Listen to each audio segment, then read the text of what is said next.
For sure. So we want to let y'all know about some other tools that are available to us that can help us in understanding historical aspects and understanding what collections of scripture have existed throughout time and across the world. That's right. Because from everything we've found in our studies, which a lot of believers in modernity aren't taught to do, they're not taught to question these kind of things or to dig any deeper than what their pastor might be saying to them. However, once we've dug, we found that different countries throughout time have had different collections of scriptures that contain books that aren't in the book that we have in our modern American canon.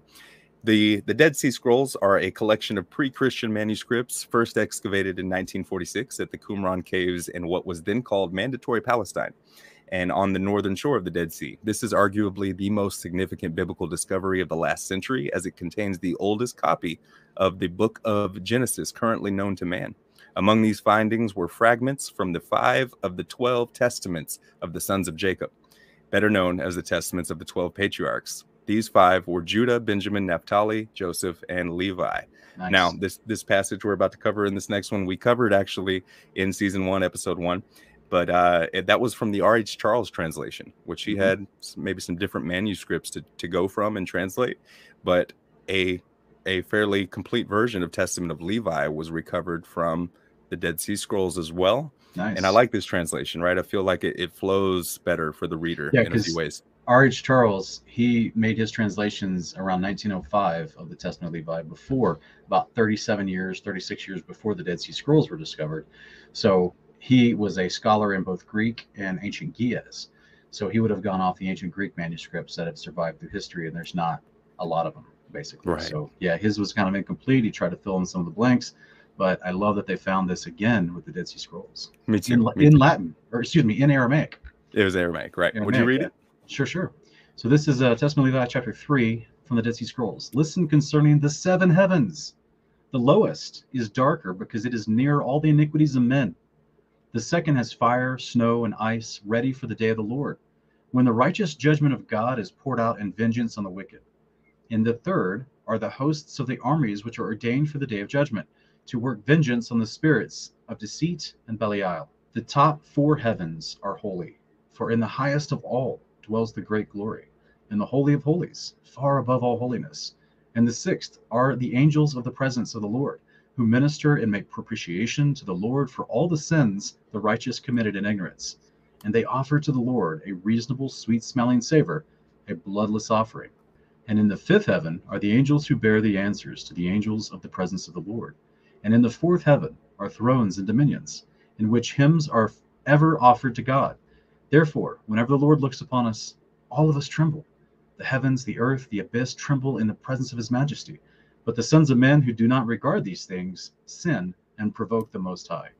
Interesting.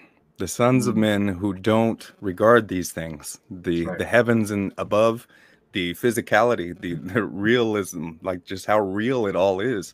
Men who have no idea about these things, they regard them not. They sin and provoke the Most High.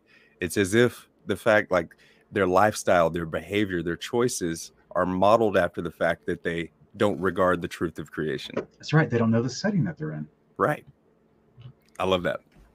And it just spells out, because in the R.H. Charles, it makes it a little difficult to discern which heaven we're talking about when it says the heaven next to this and the heaven below this. This one numbers them. And I think that's beautiful. That's right. Can you imagine? It's almost as if, like, say someone gave you you were involved in 2 different plays, right? Because you love to be involved in local community theater, and you were involved in 2 different plays. One of them was a SpongeBob play, and another one was an Interstellar play. Okay. Right? It's off the movie Interstellar from 2014 with Matthew McConaughey. All right. Don't go, Murph. Don't go. Anyway, the one where they said the moon landing was faked? That's right. That exact one, right?